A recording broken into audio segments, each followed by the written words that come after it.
right, ladies and gentlemen, MrSotko here. Welcome back to the channel. Got a whole bunch of good news stuff for you today, and we got so much, and I'm going to try and speed it along just a tiny little bit. So that way the video isn't like 40 minutes long. Yay, right? Anyway, the first thing I want to talk about is crypto giant Coinbase hints at the first ever U.S. Bitcoin margin trading.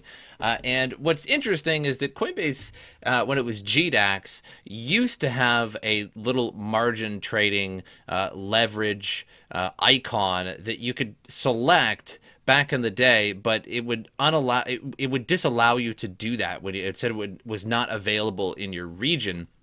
So either they used to have it, or they always had that button like ready for margin trading, but then never really implemented it. But now, apparently, it may be on the way. So we have Binance now adding margin trading, and now we have Coinbase adding margin trading, which is great for anybody who wants to lose all of your money as soon as possible. Now, that's not the case with everybody. I get it. But Bitfinex, pretty notorious for losing all of it in just one fell swoop. So if you're going to margin trade, know what you're doing first. And I just can never really recommend it. Just trade within your means. So speaking on the Blocks podcast, The Scoop, Coinbase Vice President of Business, Data, and International, Emily Choi, has said the company is considering the addition of a margin trading feature on the platform. Again, back on GDAX, they used to have a little button, but it never really worked. So I think that was just like preemptively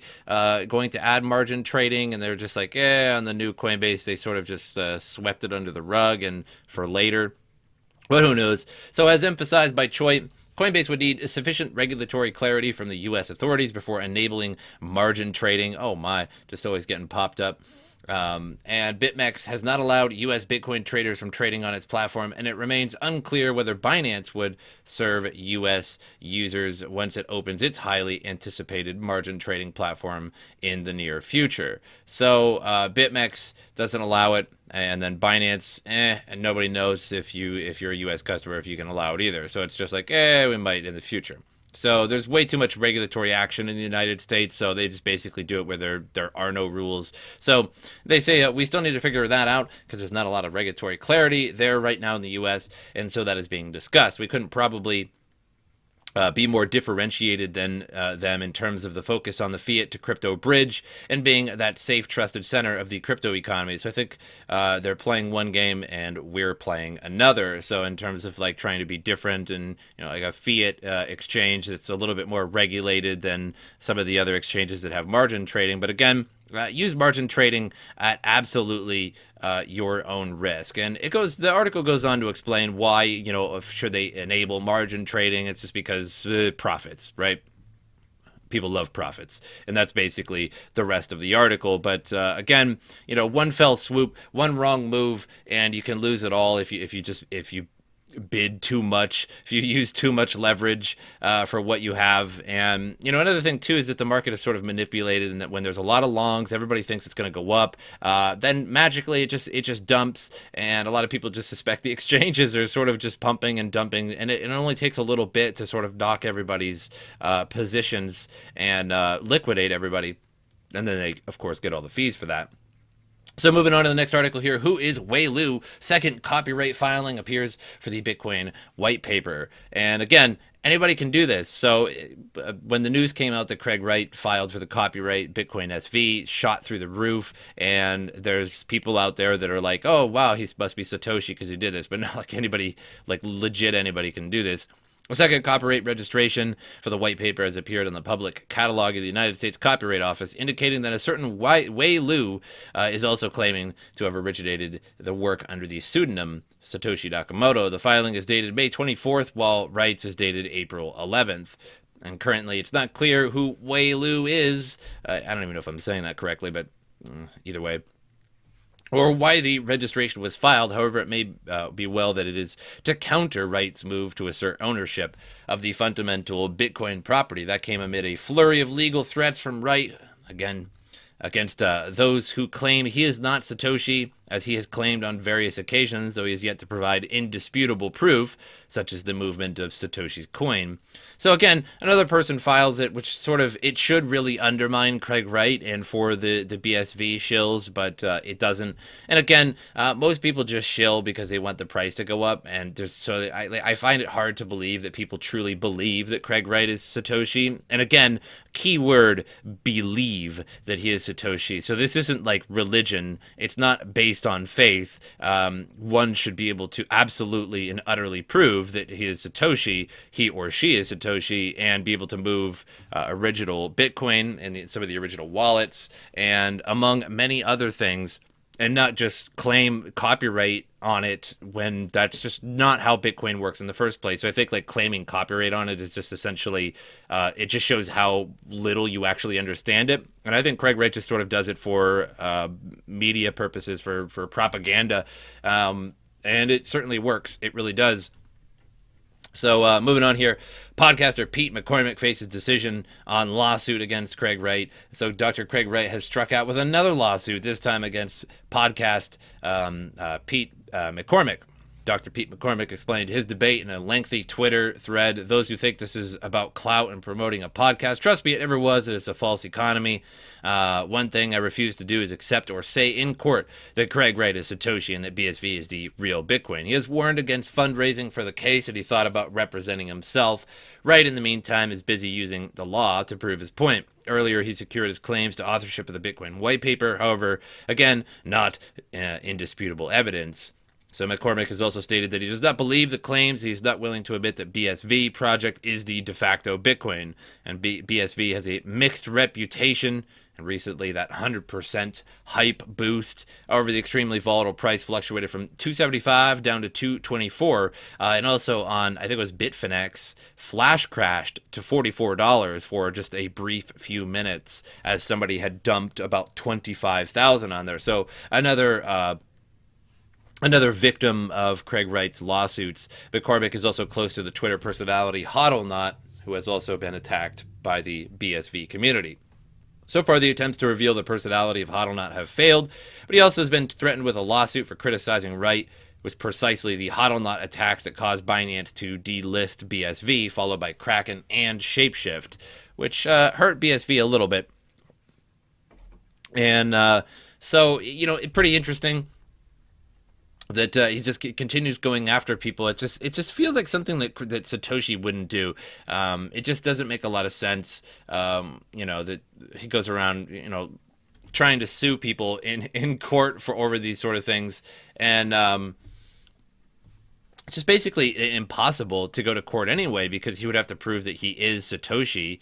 And, to actually be like, well, okay, this is libel or this is slander against me because I actually am Satoshi. So you'd actually have to prove that you're Satoshi. Otherwise, you just basically throw it out. So I don't know what these even are supposed to be. Maybe it's just supposed to be for media purposes from Craig Wright, or just to try to silence individual people. But there is a community that does sort of attack people. And it used to be the Bitcoin Cash community. The Bitcoin Cash community, if you made a video, against Bitcoin Cash, stating your opinions against it, you would get hit by all these commenters just absolutely attacking you from every single angle.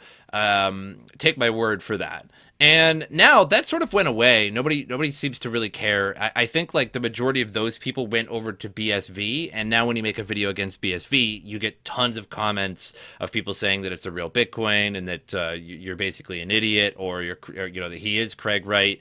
So it's just, anybody that says that it's the de facto Bitcoin, I think really is just trying to shill it for money, and trying to make sure that the project succeeds and goes up in price. And I mean, who wouldn't want that? But to say that it's the real Bitcoin is just a little crazy. It's not. It's a fork. Could it be better than Bitcoin? Potentially, like possibly, right? Like you could give it that information, like it has bigger blocks, maybe it's faster, maybe it's cheaper, yada yada. But it is not Bitcoin, right? That's not what like the world is interested in. Bitcoin, not a fork of Bitcoin. You can't call it the real Bitcoin. It's just a fork. It's not how it works. So moving on here. Now I made a video a while ago that Coinstar had started to sell Bitcoin, but now Coinstar expands to 2,200 locations after overwhelming Bitcoin demand. So one of the main reasons why people have resisted Bitcoin is that they find buying crypto challenging and complex. Indeed, finding where to buy and the process to exchange fiat currencies for Bitcoin has been unclear for most people now. However, the number of brick and mortar locations where the consumer can buy the cryptocurrency continues to increase dramatically. In the U.S., for example, consumers can walk into a grocery store and buy the cryptocurrency at 2,200 Coinstar kiosks. Now, of course, there's probably going to be a ridiculous fee. Every time I see people talking about the Coinstar is that um, it's quite expensive, and it's always priced a little bit above market. Plus, there's like a 4 or 6 or something percent fee. I should make a video sometime of me buying some Bitcoin with change at one of these Coinstars, although I don't think one is near me. That looks like more like Tucson or something, where that Coinstar location is. I'm not sure if there is any where I am that specifically sell it. As you can see, it's like only certain locations actually sell the Bitcoin, I believe. But I'll have to check. And if one does sell it around me, I will make a video buying it. Like I'll buy like 40 or 50 bucks worth of change in Bitcoin or something like that.